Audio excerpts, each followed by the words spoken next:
Slow song. No one dances. 3:47 in the afternoon. The Pemberley's back hall smelled like lavender and overcooked roast beef, and I was standing in front of a corkboard where my wedding portraits were supposed to be. Patricia's voice came from behind me. We put Claire's engagement photos up instead. She needs the exposure. She said it like she'd done me a favor. The DJ was setting up his booth by the bar, and I could see the projector screen already lowered at the far end of the room. I didn't say anything. I just pulled out my phone and pulled up the security feed from the front entrance. 6:02 a.m. My mother, in her bathrobe, swapping the frames like she was rearranging furniture. I handed the phone to the DJ and told him to cue that footage on the screen right before her toast. Then I walked back to the bridal suite and fixed my lipstick. The lipstick was MAC Ruby Woo. I don't know why I remember that. The bridal suite had a full-length mirror with those light bulbs around the edges, the kind that make you look like you're on a movie set. I stood there for a full minute before I realized I wasn't adjusting anything. I was just staring. My dress was champagne silk, not white, because I'm 48 and white looks like a costume on me. I'd picked it out with Claire, actually. She'd been lovely about the whole wedding. Too lovely. That should have been my first clue. The door opened and Trisha, my maid of honor, stuck her head in. She'd been my best friend since community college, and she had that look she gets when she knows something's wrong but she's not sure she's allowed to say it. You okay? Your mom's talking to the catering manager, like she's planning a hostage negotiation. Let her, I said. She's having a good time. Trisha stepped all the way in and closed the door. Elena. I saw the corkboard. I know. The photos are Claire's. I know. She waited for me to say something else. I didn't. I was watching my own reflection and wondering why I felt so calm. The calm wasn't peace. It was the kind of quiet that comes before a fuse burns all the way down. I'd felt it once before, when my first husband told me he'd been gambling our savings, and I'd sat at the kitchen table and finished my coffee before I said a single word. Trisha, I said, go tell the DJ I changed my mind about the timing. Tell him to wait until my mother's standing at the mic. For what? Just tell him. She left. I pulled out my phone and watched the footage again. 6:02 a.m. Patricia in her beige bathrobe, the one with the frayed cuff she's been wearing since I was 12. She'd brought Claire's engagement photos in a duffel bag. There were 4 of them, 8x10s, professionally framed. She'd taken down my wedding portraits, the ones I'd paid a photographer $500 to shoot 6 weeks ago, and stacked them on the floor behind the corkboard. Then she'd stood back and admired her work. She'd smiled. I rewound and watched that smile 4 times. My mother had been doing this my whole life. I just hadn't let myself see it all at once. Claire needed exposure. Claire needed attention. Claire needed the spotlight. And I always moved aside because that was what you did for family. You made space. You didn't complain. You fixed your lipstick and walked back out. Except this wasn't a recital or a graduation. This was my wedding. I put the phone in my clutch and walked back out. The reception hall had filled in the time I'd been gone. Maybe 60 people, mostly Michael's real estate colleagues and a few of my clients from the firm. I'd built the firm from scratch 14 years ago, after I'd remarried and changed my last name for the 2nd time. Michael had said he didn't care about the name. What he'd meant was he didn't care about me keeping my own. I spotted him near the bar. Michael, in his navy suit, talking to Claire. She was wearing a green dress that matched his tie. I stopped walking for half a second. He had his hand on her back. Not the polite kind of hand, the one you put on a sister-in-law's shoulder. This was lower. His thumb was moving. I'd seen that movement before on our couch, during movies, when he thought I was paying attention to the screen. I didn't go over there. I went to the head table and sat down. Patricia was on the dance floor, directing the caterers like a general. She'd never been a particularly good mother to me, but she'd always been good at running things. That was her language. Control. I'd spent 20 years thinking I'd inherited that from her, but I was starting to realize I'd just been borrowing it. The real thing was hers. And Claire's. They'd always been a team. Michael walked over and sat down next to me. Everything okay? Fine, I said. Your sister-in-law looks nice tonight. He didn't flinch. That was almost worse. He just nodded and said, "She's having a hard time with the divorce. It's good she's here." I didn't point out that Claire's divorce had been final for 18 months. I didn't point out that she'd posted the settlement papers on Instagram with a caption about new beginnings. I'd seen it. I'd liked it. I'd been a supportive sister. Where's mom? I asked. Getting ready to give a toast, I think. She's been practicing. That was new information. Patricia hadn't mentioned a toast. She hadn't mentioned anything about the reception except the flower arrangements and the seating chart. She'd handled all of it. I'd let her.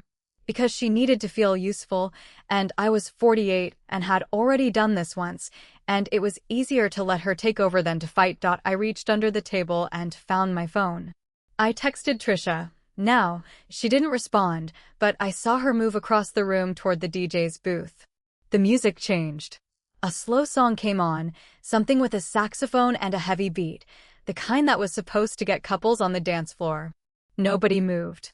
The room went quiet. Patricia was at the microphone now, holding a glass of champagne in one hand and a piece of paper in the other.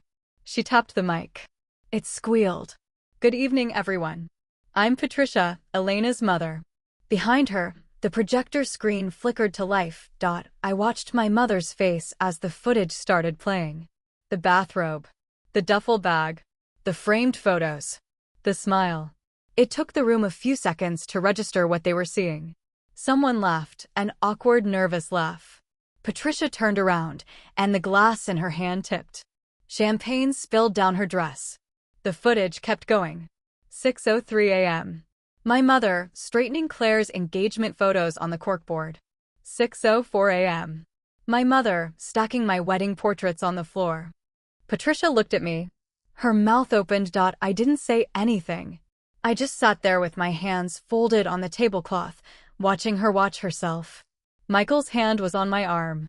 I didn't look at him. I watched the screen until the footage looped back to the beginning, and then I stood up and walked to the microphone. "Excuse me," I said. "The photos will be corrected by the end of the night." The corkboard was a mistake. The room exhaled. People started talking again, shifting in their seats, grateful for an explanation that made sense. Patricia had made a mistake. It was fine. Everything was fine. But I wasn't done. I looked at my mother. I said, "The footage will be saved, obviously. For insurance purposes." Patricia nodded. She was pale. She didn't say anything. Michael was next to me suddenly, his hand back on my arm, this time tighter. "What are you doing?" "I'm handling it." "You're embarrassing her." "I'm not embarrassing her. I'm documenting her." He didn't have a response to that. He let go of my arm and stepped back. I walked away from the microphone and sat back down at the head table.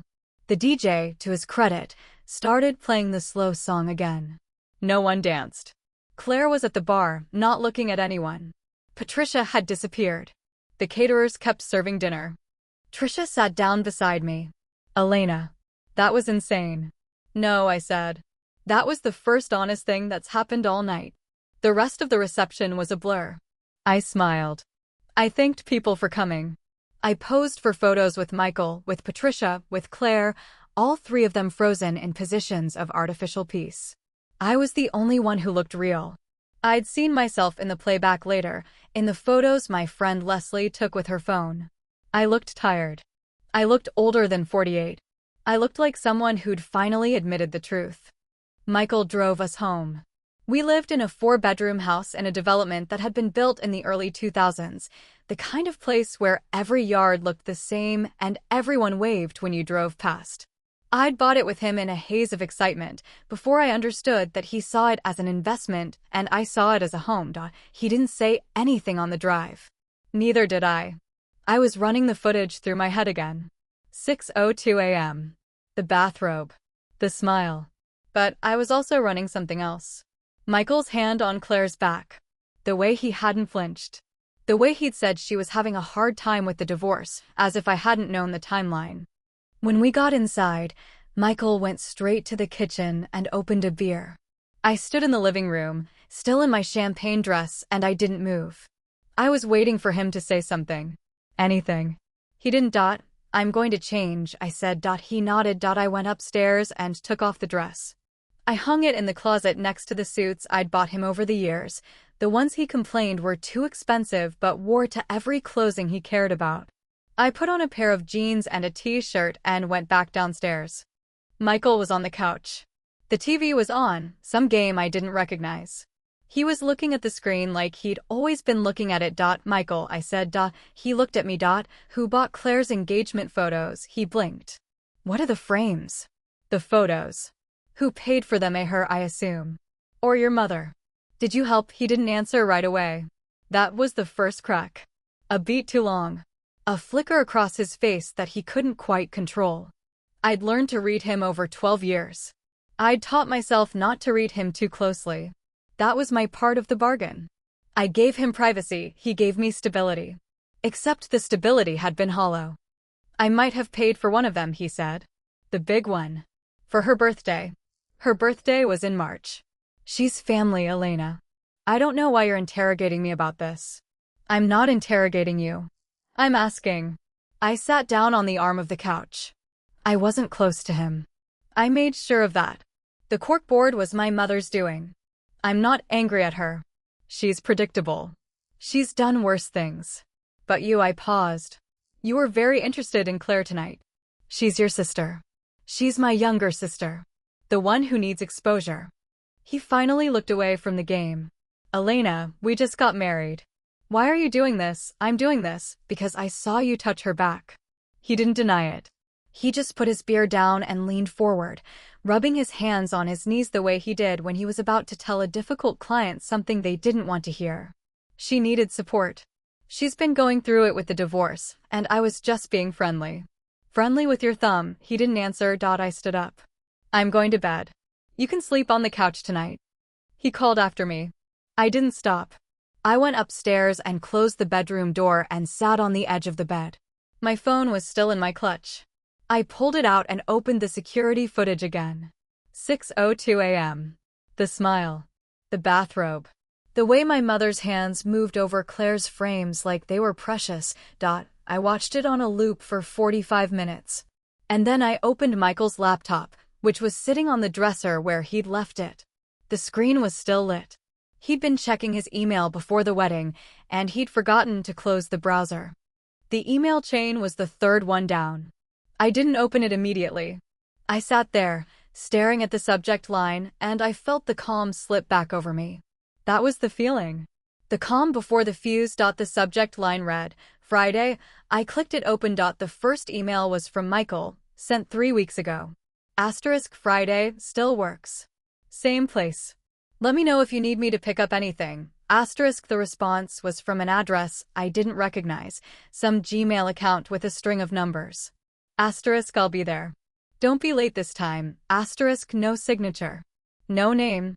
I scrolled down and my stomach went cold. There were 42 emails. The chain went back 2 years. The earliest one I could find was dated the month Claire's divorce filed. She's going to need someone to talk to, Michael had written. I want to be that person. The response came 3 hours later. You already are. I kept scrolling. My hands weren't shaking. That surprised me. I'd expected shaking or tears or that hot rush of fury that burned through my chest when I'd seen the footage of my mother at 6 a.m. But there was nothing. Just the calm, steady pulse of someone reading documents they weren't supposed to see. 2 years. He'd been carrying on with my sister for 2 years. Not a late mistake. Not a drunken slip. A relationship. Dates. Hotel reservations. Gift receipts forwarded to that Gmail account. I found an email where he'd sent her a link to a bracelet, the exact one she'd worn to Thanksgiving dinner last year. I'd complimented her on it. She'd said it was from a client. I didn't close the laptop. I opened the next folder, the one marked financial, and I found the bank statements. They were all from a credit union I'd never heard of. The account was in Michael's name only, opened 18 months ago. He'd been transferring money out of our joint savings in increments that wouldn't trigger alerts, $1,500 here, $2,000 there. The total was $47,000. I did the math in my head. $47,000 over 18 months. That was money I'd earned, too. Money I'd put into that joint account from my firm, Money I'd saved while he was buying himself new golf clubs and eating expense account lunches 3 times a week. I thought about the wedding. The $500 for the photographer. The $1,500 for the flowers that Patricia had insisted on. The $3,000 for the venue. I'd paid for all of it. Michael had offered, and I'd said no, because he'd been having a lean year in real estate. A lean year that apparently included $47,000 he'd been hiding from me. I closed the laptop and put it back exactly where I'd found it. The bedroom was dark. I lay down on the bed and stared at the ceiling. My heart was beating, but it wasn't fast. It was steady, like a metronome. I cataloged everything I'd just learned. My husband was sleeping with my sister. My mother had been enabling it, probably knowingly, definitely willingly.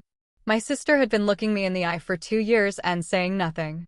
And all 3 of them had shown up to my wedding and smiled. I thought about the corkboard. The photos. Patricia's smile at 6:02 a.m. That wasn't just about Claire needing exposure. That was about erasing me. That was about putting Claire in my place, literally, physically, in the frame where I was supposed to be. And Michael had known. He had to have known. He'd sat at the head table and watched my face when I saw the corkboard, and he hadn't said a word. I got up and walked to the window. The house faced a cul-de-sac, and the streetlights cast that flat orange glow over the pavement. Nothing moved. No one was out. It was 1:47 in the morning, and I was the only person in the world who knew what I knew. I went downstairs. Michael was asleep on the couch, still in his suit pants and dress shirt, one arm draped over the back of the cushions. He looked peaceful. That made something twist in my chest. He'd come home from marrying me and fallen asleep like it was just another Tuesday. I stood in the doorway and watched him for a long time. The kitchen was dark except for the light over the stove. I poured myself a glass of water and sat at the island. My phone was in my pocket. I pulled it out and texted Trisha. Asterisk, are you awake? Asterisk, she responded in seconds. Asterisk, yes. What happened? Asterisk, asterisk, I found something. I need to tell you in person. Asterisk, asterisk, I'll be there in 20. Asterisk, I didn't tell her not to come. I didn't tell her to wait until morning. I just left the front door unlocked and sat at the island, staring at the glass of water, until I heard her car pull into the driveway. Trisha came in wearing sweatpants and a hoodie, her hair in a messy bun. She didn't ask questions. She just sat down across from me and waited. He's been having an affair, I said. With Claire. She didn't react. That was the thing about Trisha. She never wasted energy on shock. Since when? 2 years. I found the emails. 2 years. She leaned back. Elena. That's not an affair. That's a parallel relationship. It's not parallel. It's a replacement. He's been siphoning money too. $47,000. Her mouth tightened. Where is he? Asleep on the couch. Is he going to stay there? I don't know. I haven't decided what to do yet. Trisha reached across the island and took my hand. You haven't decided. Elena, you just found out your husband and your sister have been deceiving you for 2 years. You're allowed to be angry. I know I'm allowed. I just don't feel it yet. She studied me. That's not true. You feel it. You're just tucking it away somewhere. You've always done that. I pulled my hand back. What am I supposed to do? Go wake him up and scream at him? What would that accomplish? Nothing. But it would be honest. That word again. Honest. I'd used it at the reception and I'd meant it. But I wasn't being honest with myself. I was still calculating. Still planning. Still treating this like a problem that had a solution, when what it really had was a conclusion. Trisha, I said, I need you to do something for me. Name it. I need you to find me a lawyer. Not a divorce lawyer. A forensic accountant. She blinked. Why? Because I need to know everything. Not just what's in the emails. Everything. His finances. His business records. The emails he deleted. I want a complete picture. I know someone, she said. She handled my cousin's divorce. She's expensive. I don't care. Trisha pulled out her phone and started scrolling. I watched her and something loosened in my chest. I wasn't alone. I had Trisha. I had my firm. I had money of my own, separate from the joint account, money Michael didn't know about because I'd learned my lesson with my first husband. I'd kept an emergency fund. I'd kept it for exactly this reason, though I'd hoped I'd never need it. She looked up. I'll send you her contact in the morning. But, Elena, you need to think about what you want. Not what you're going to do. What you want. I thought about it. I wanted my wedding portraits back. I wanted the corkboard to have my face on it, not Claire's. I wanted my mother to look at me like I mattered. I wanted Michael to look at me like I was the only woman in the room. None of those things were possible anymore. I want to be free, I said. I want to walk away from all of them and not look back. Trisha nodded slowly. That's a big want. It's the only one I've got left. She left an hour later, after we'd talked through the logistics. I'd call the lawyer in the morning. I'd start gathering documents. I'd open a separate account for the funds I still had access to.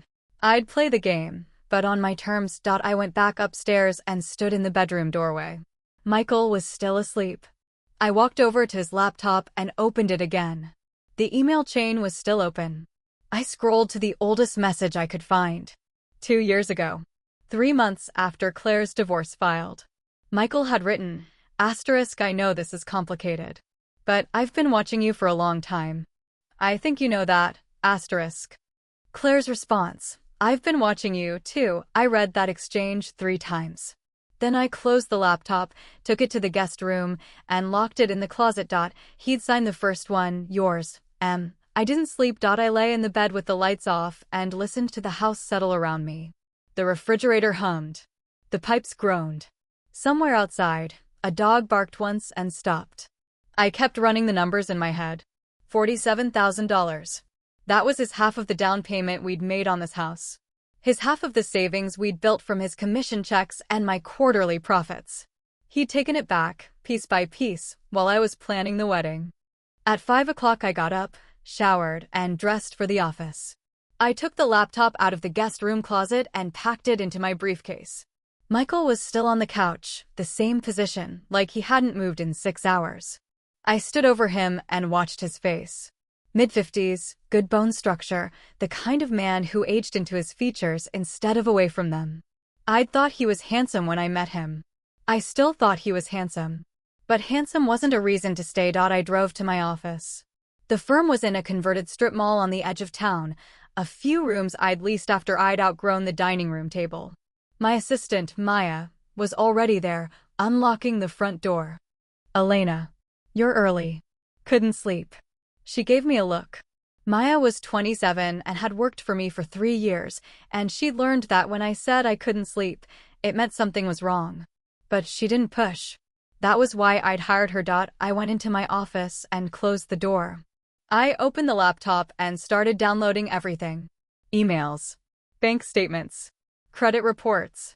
I had access to his accounts because I'd been the one to set up the joint access years ago, and he'd never changed the passwords. He was careless about that. He'd always been careless. He'd once left a real estate contract on the kitchen table, and I'd spent an hour rewriting his terms before he'd noticed. He was careless because he didn't think I would look. I downloaded everything to an encrypted drive, then printed copies of the financials and put them in a folder. I called the lawyer Trisha had recommended. Her name was Margaret Chen, and she answered on the second ring. Margaret Chen. Hi. My name is Elena Wallace. Trisha Kim gave me your number. Trisha's cousin. Of course.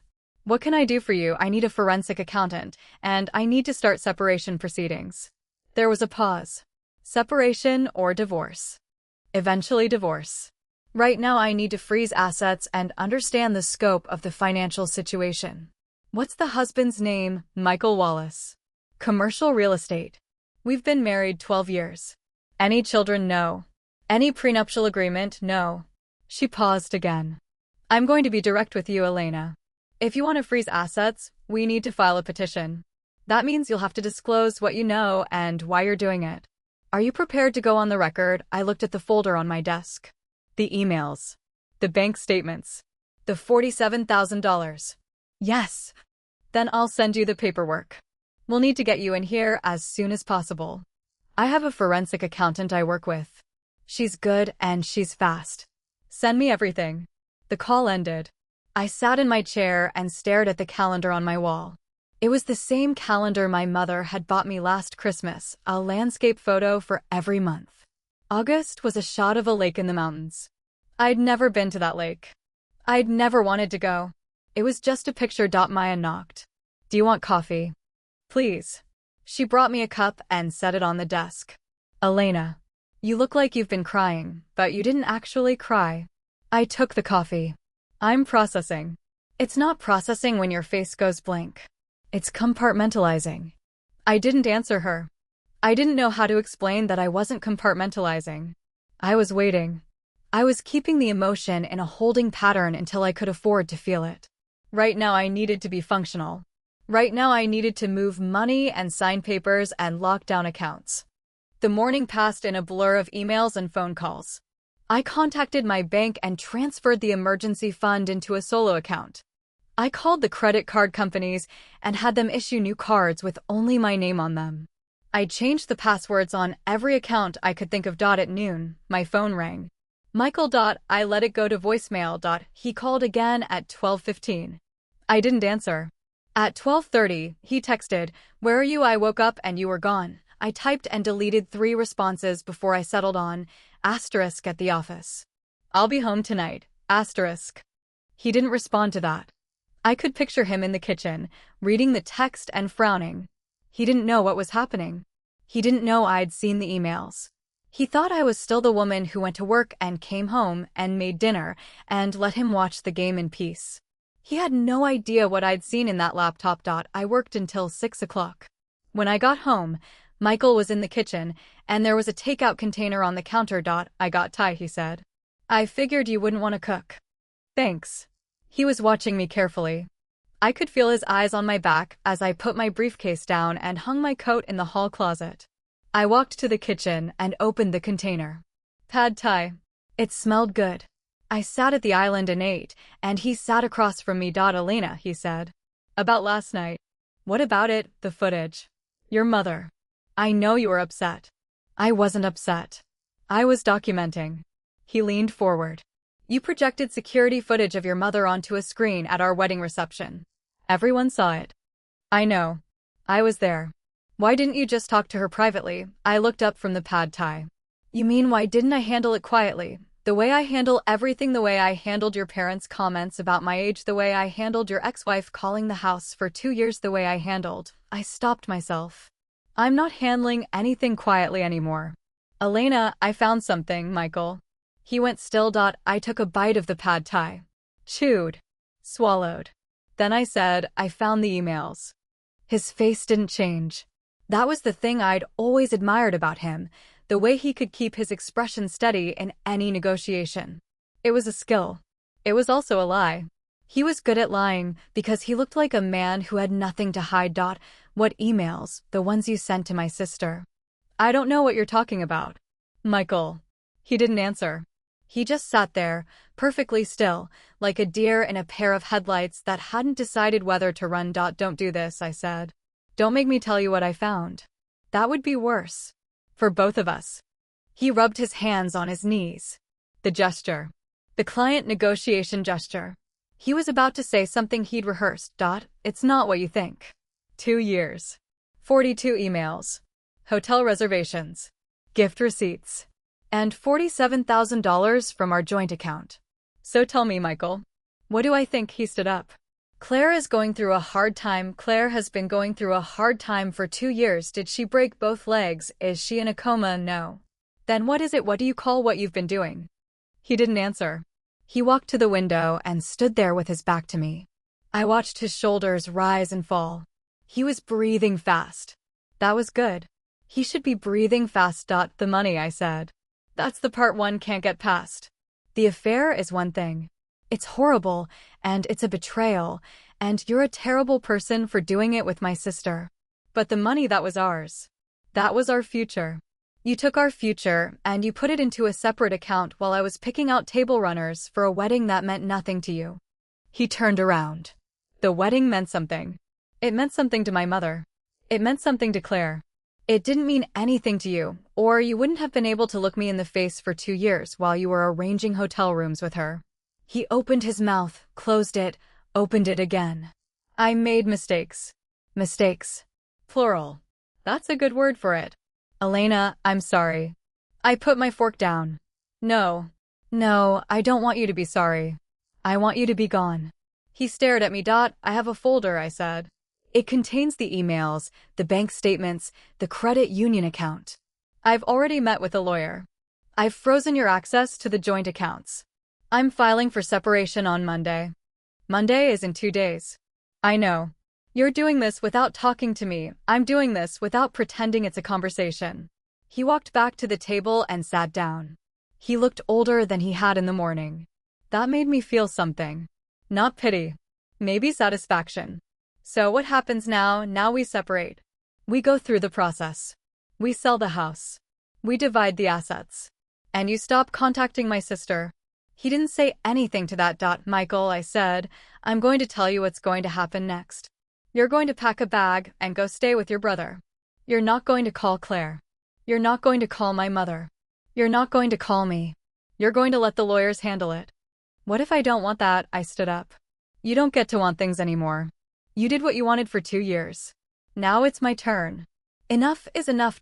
He left that night. I watched him pack a duffel bag in the bedroom, moving through the closet with the efficiency of someone who'd done this before. He'd packed for business trips 100 times. This was the same motion, the same economy of movement. He didn't look at me. Your brother's expecting you, I asked. He doesn't know I'm coming. Then call him.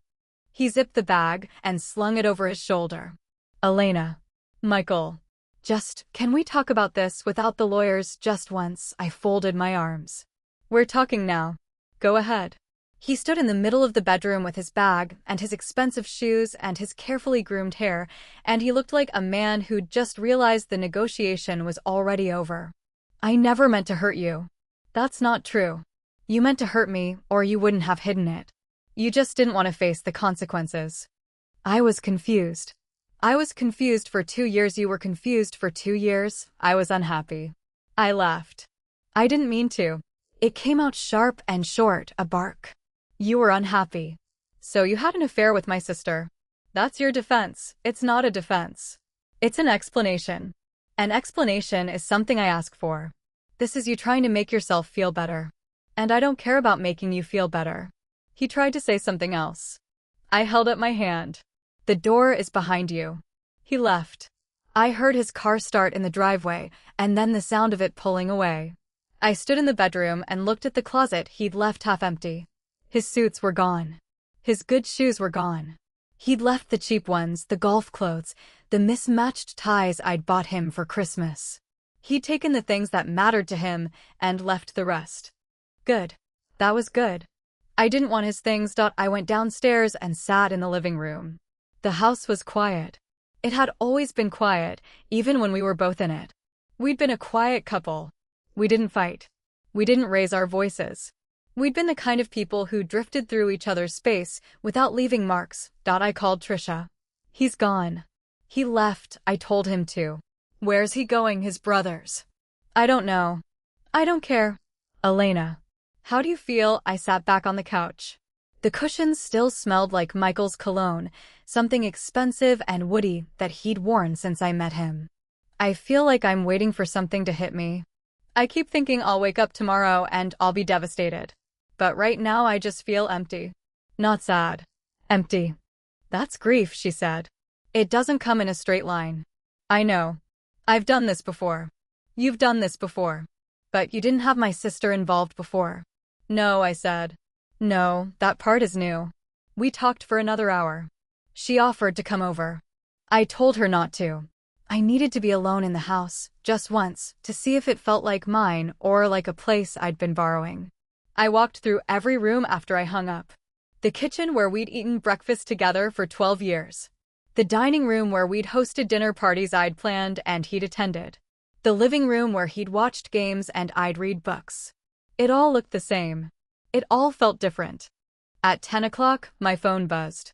My mother. I didn't answer. She called again. And again. I turned the phone face down on the coffee table and let it ring. At 11 o'clock, she texted. I heard about Michael. Claire told me. Call me. I read it 3 times. Claire had called her. Of course she had. They were a team. They'd always been a team. I was the third sister, The one who'd been born into a family that already had its favorite child. I didn't respond to her either. I went upstairs, changed into my pajamas, and slept for 8 hours without waking once. The next morning, I drove to Margaret Chen's office. She was in her late 40s, sharp and efficient, with an office that looked like it had been decorated by a minimalist who had no patience for clutter. She'd already set up the forensic accountant. A woman named Elena, like me, with silver hair and wire-rimmed glasses.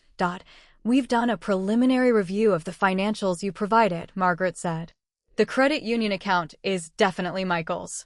He opened it under his own name, but he used a different address. That's a red flag. How red? Red enough. He was trying to hide it. That's not an accident. I nodded. What else? The forensic accountant, Elena, slid a folder across the desk. He's got a secondary business account. It's not connected to the real estate agency. He's been running some kind of side operation consulting, maybe. There's been money coming in from 3 separate sources. I traced one of them to a shell company. That's where most of the missing funds went. A shell company, nothing illegal on the surface. But it's not above board. He might be trying to shield assets from the divorce proceedings. Margaret leaned forward. We can use this. If he's hiding money, we can file a motion to compel disclosure. It's going to make the separation adversarial, though. I looked at the folder. It's already adversarial. He just doesn't know it yet. We spent 2 hours going through the documents.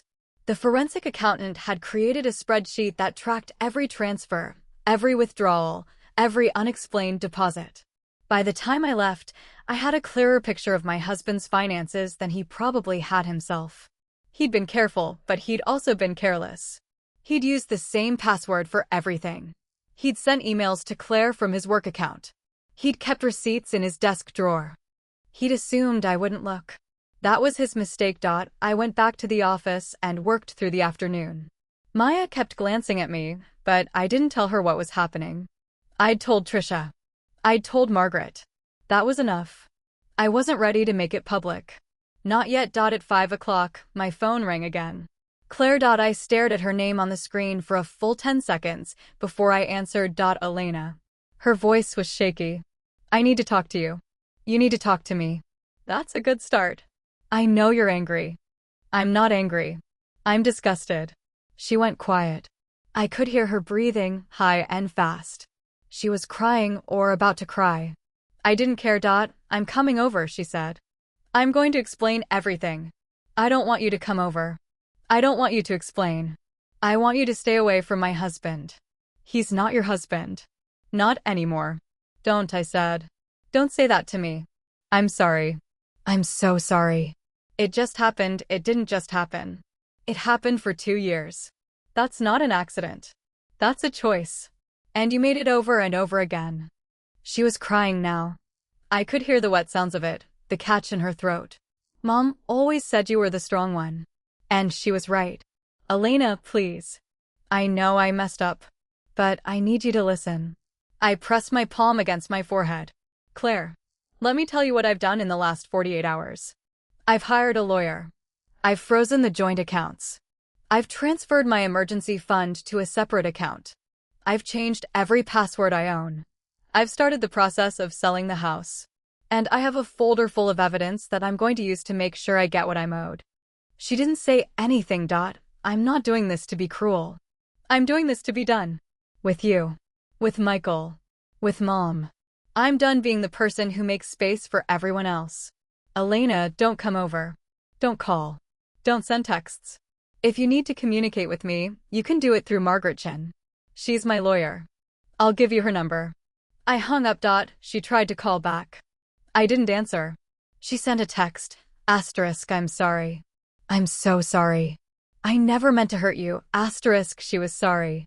She wasn't. I didn't hear from Michael for 3 days. That was the part that surprised me. He'd left with his duffel bag and his expensive shoes, and he'd just vanished into his brother's house like a man who'd been planning his exit for months. Maybe he had been. Maybe the whole marriage was just a holding pattern while he waited for Claire to be ready. I stopped thinking about it on day 4. I had too much to do. The house went on the market on a Thursday. Margaret's firm handled the paperwork. Michael signed the listing agreement through his lawyer, a man named David whose voice on the phone sounded like he'd been practicing law since the 90s and had gotten bored with it somewhere around 2002. I didn't meet him. I didn't want to. The forensic accountant finished her report on Friday. She'd traced the shell company to a consulting firm Michael had set up without telling me. The firm had been receiving payments from a real estate developer who'd been a client of his agency. It was a conflict of interest. It was also potentially fraud.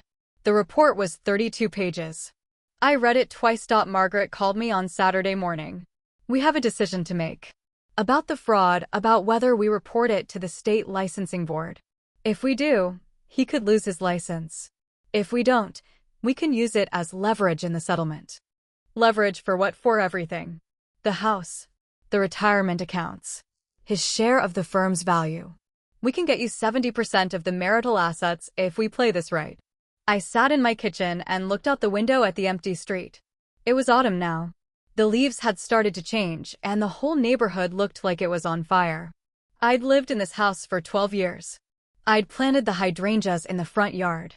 I'd painted the kitchen cabinets myself, one weekend when Michael was out of town. I'd made this place a home.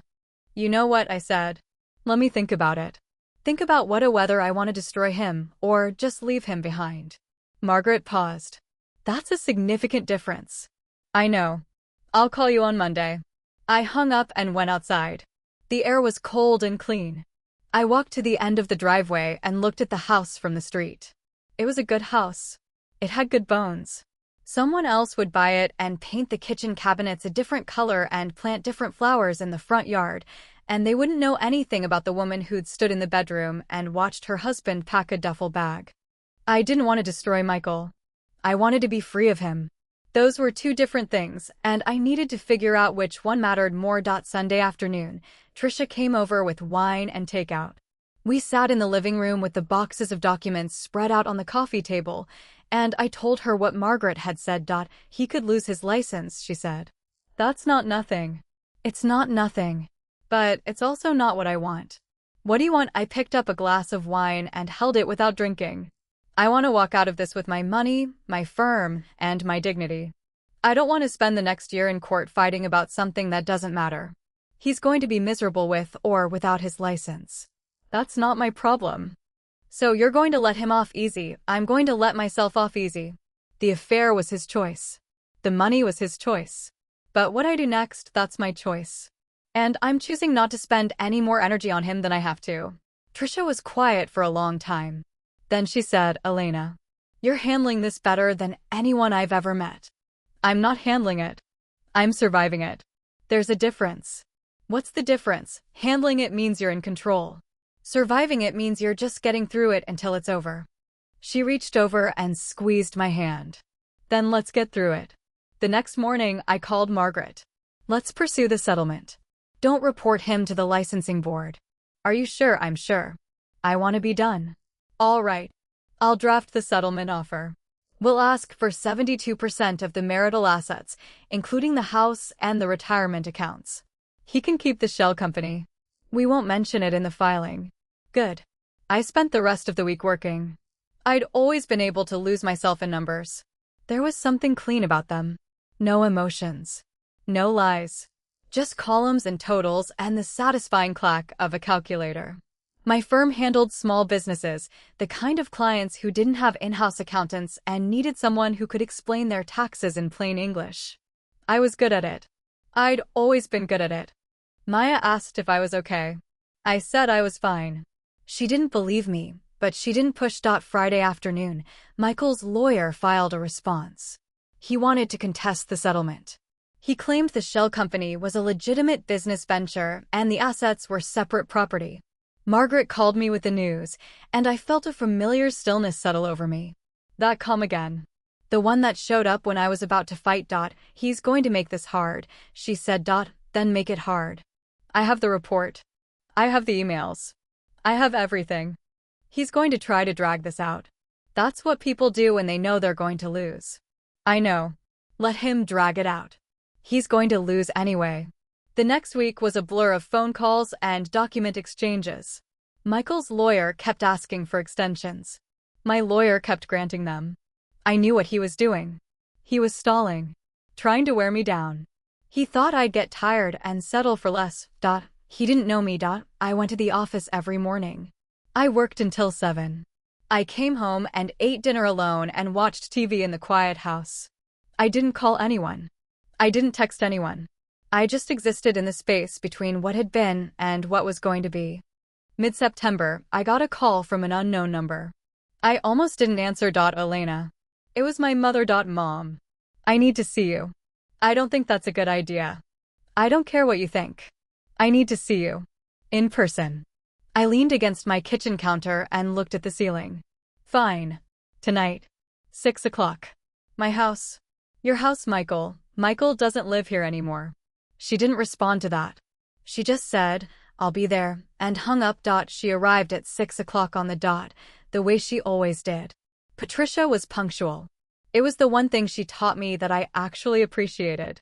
She wore a beige trench coat and a scarf that matched her eyes, and she looked exactly like she had at the reception, except now she wasn't holding a champagne glass and she wasn't smiling. Come in, I said. She walked into the living room and stood in front of the couch. She didn't sit. I didn't offer her anything to drink. Your sister is a wreck, she said. I don't care. You should care. She's your family. She slept with my husband for 2 years. She stopped being family the first time she met him in a hotel room.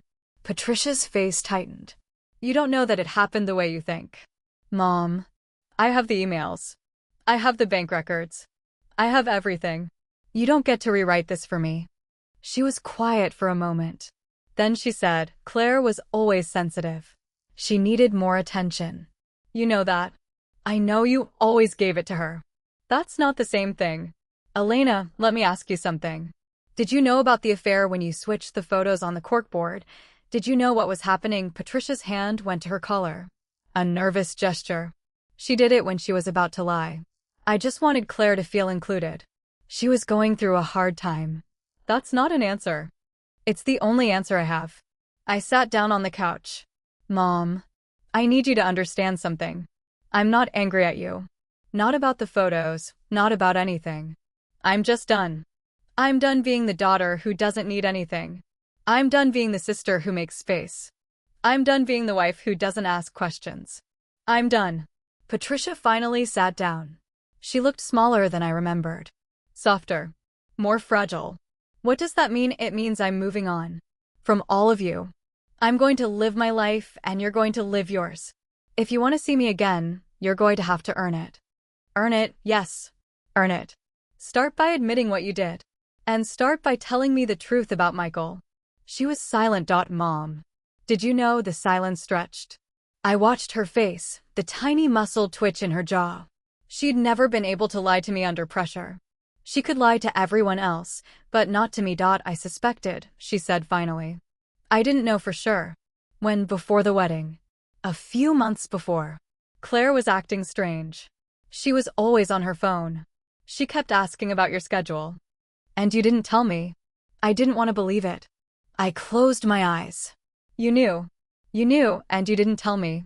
You let me plan a wedding with a man who was sleeping with my sister. I was protecting Claire. You were protecting yourself. You didn't want to deal with the fallout. She didn't deny it. I stood up. I think you should leave now. Elena, I don't have anything else to say to you. She got up slowly. She walked to the door and put her hand on the handle. Then she turned back. You were always so strong. I thought you could handle it. Handle what? A handle knowing that you weren't the favorite. I looked at her. I've known I wasn't the favorite my whole life. The only thing I couldn't handle was you proving it to me on my wedding day. She left. I sat in the living room for a long time, watching the front door. Then I picked up my phone and called Michael. He answered on the first ring. Elena. I need to talk to you. In person. Not through lawyers. Okay. When? Tomorrow. My apartment. Noon. He showed up at 11:57. I watched him from the window as he got out of his car, a silver BMW he'd bought last year without telling me. He was wearing a dark jacket and jeans, casual in a way that felt calculated. He wanted me to see him as approachable. Normal. He'd probably practiced that in the mirror. I opened the door before he could knock. Michael. Elena. He walked past me into the apartment. I'd moved out of the house 2 weeks earlier into a furnished rental on the other side of town. Small. Bare. It felt like a holding cell, which was exactly what I needed. He looked around. This is nice. It's temporary. Where's all your stuff, storage? He nodded. He was stalling. I could see him running through his options, trying to figure out which approach would work best. The wounded husband. The repentant lover.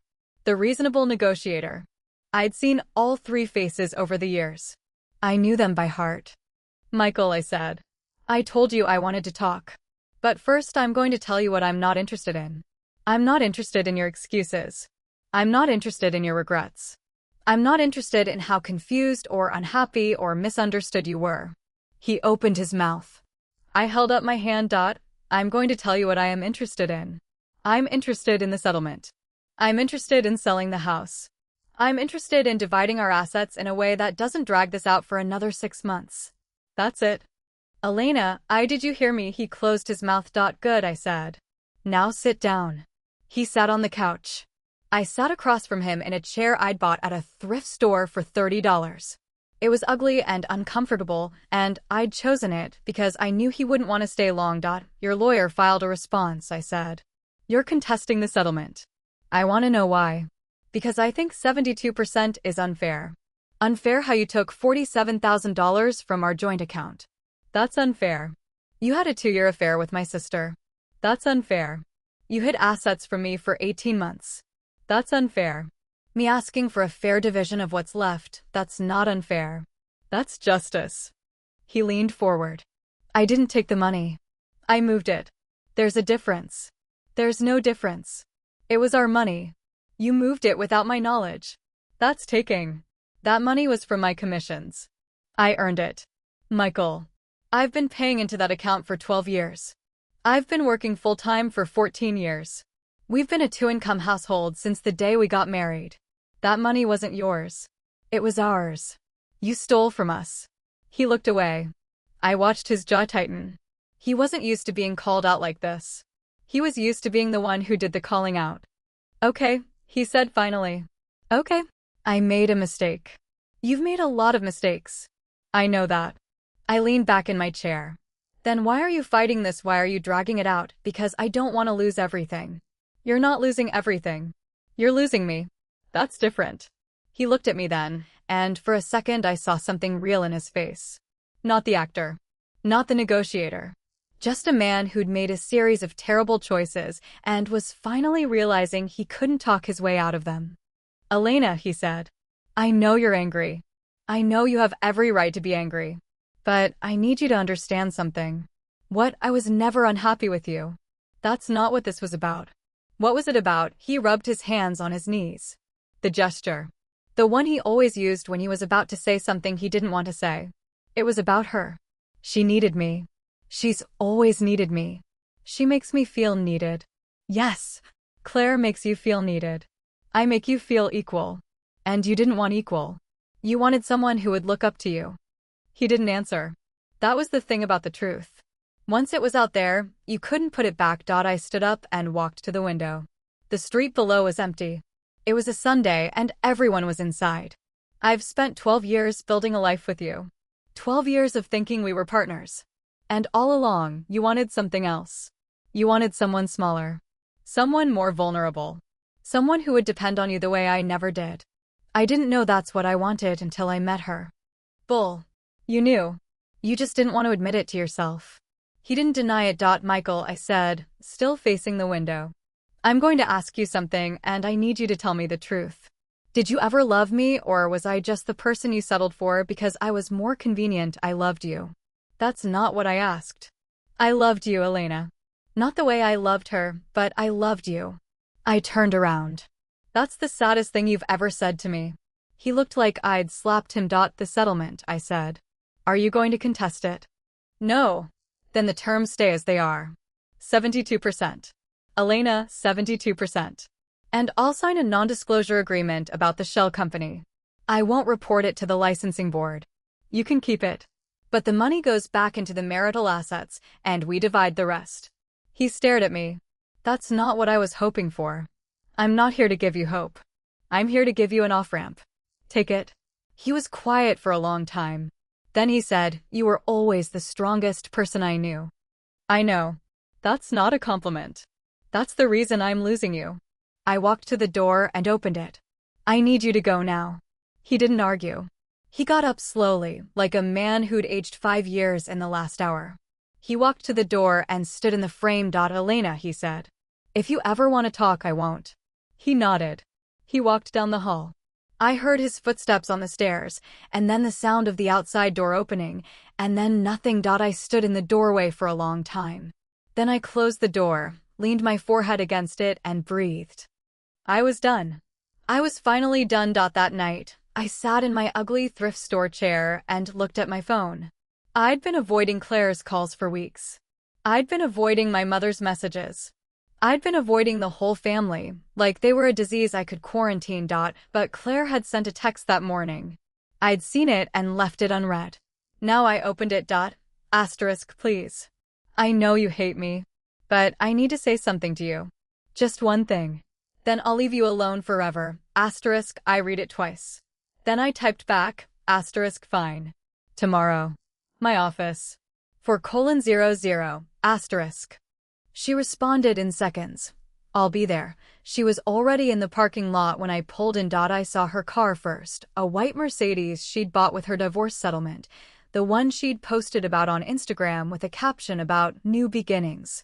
She was sitting in the driver's seat, hands on the wheel, staring straight ahead.